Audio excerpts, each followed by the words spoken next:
Homeopath से रब्ता करना चाहिए। ठीक, तो आपका मैं एक सवाल अमीनी साहब से करना चाहूंगा, इसके बाद हम अपने प्रोग्राम को खत्म करेंगे क्योंकि टाइम हम बहुत हो चुका हुआ है। अमीनी साहब, घर में बनी हुई इमली और घरेलू आलू बुखारा चटनी के बारे में आप क्या फरमाते हैं? लेका लेखा लेखा बस इस बात देखें कि इमली और आलू बुखारा अव्वल तो आप ना घर में तो पैदा नहीं कर सकते, ना ही इस मुल्क में पैदा कर सकते हैं।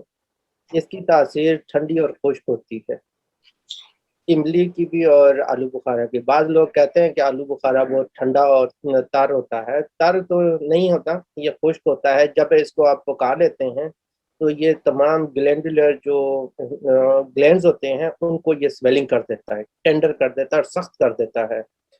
और जो इसके लिए फिर हमें धूप की सख्त ज़रूरत पड़ती है, यानी कि यहाँ धूप पड़ती नहीं है, तो हम अगर इमली और आलू बुखारा खाएंगे तो तमाम ग्लैंड्स जो है सूज जाएंगे। यानी कि ये तमाम एंडोक्राइन ग्लैंड्स से मुतालिक मैं बात कर रहा हूँ। इसमें कान के ग्लैंड सूज जाएंगे, लिम्फ नोड सूज जाएंगे, एडेनाइड सूज जाएंगे, सीने के ग्लैंड्स, औरतों के जो ग्लैंड्स होते हैं पस्तान वगैरह वो सूज जाएंगे, और मर्दों के जो कुछ अपने प्रोस्टेट है वो सूज जाएगा, टेस्टिस सूज जाएंगे। ये इससे ताल्लुक होता है कि भाई मर्दों को तो ये खाने नहीं चाहिए, औरतों के लिए भी यही है कि वहाँ सूरज की रोशनी होना बहुत ज़रूरी है अगर वहाँ खाना चाहें तो। ये देखिए कि बरसगीर में भी ये बहुत ज़्यादा पानी पूरी वगैरह में इस्तेमाल करते हैं आलू बुखारा और इमली, वहाँ गर्मियों के दिनों में होता है तो वह आप खा सकेंगे। मगर यूरोप के हिसाब से ये एक किस्म का जहर है, क्योंकि अक्सर बच्चे एनेमिक होते हैं, सूरज की रोशनी होती नहीं है, विटामिन डी पहले ही लोगों का अंदर बहुत कम है। तो मैं रिकमेंड किसी को भी नहीं करूँगा कि वो घर में इमली और आलू बुखारा रखें। बेशुमार मेरी ऐसे पेशेंट्स हैं जो इमली और आलू बुखारा यूज़ कर किया है, उन्होंने अपनी ओवरीज और यूट्रस निकलवा दिए। अगर ये नुकसान बहुत ज़्यादा है, मैं नहीं समझता कि भाई ये किसी क्योंकि ये ख़वातीन ही अपने खानों में इस्तेमाल ज़्यादा करती हैं, और किसी हद तक बरसगीर में इसका इलाज किया जाता था।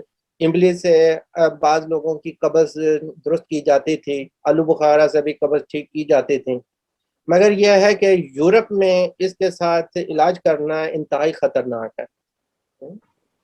ठीक, ये गिल्टियाँ जिस्म पे बन जाती हैं, लाइपोमा की सूरत में बन जाता है, उसमें पस पड़ जाती है, और डॉक्टर फिर उनका जो बायोप्सी करते हैं तो उसमें कैंसर के वायरस निकल आते हैं, फिर केमोथेरापी करना है, उससे फिर मजीद बीमारियां खुल जाती हैं।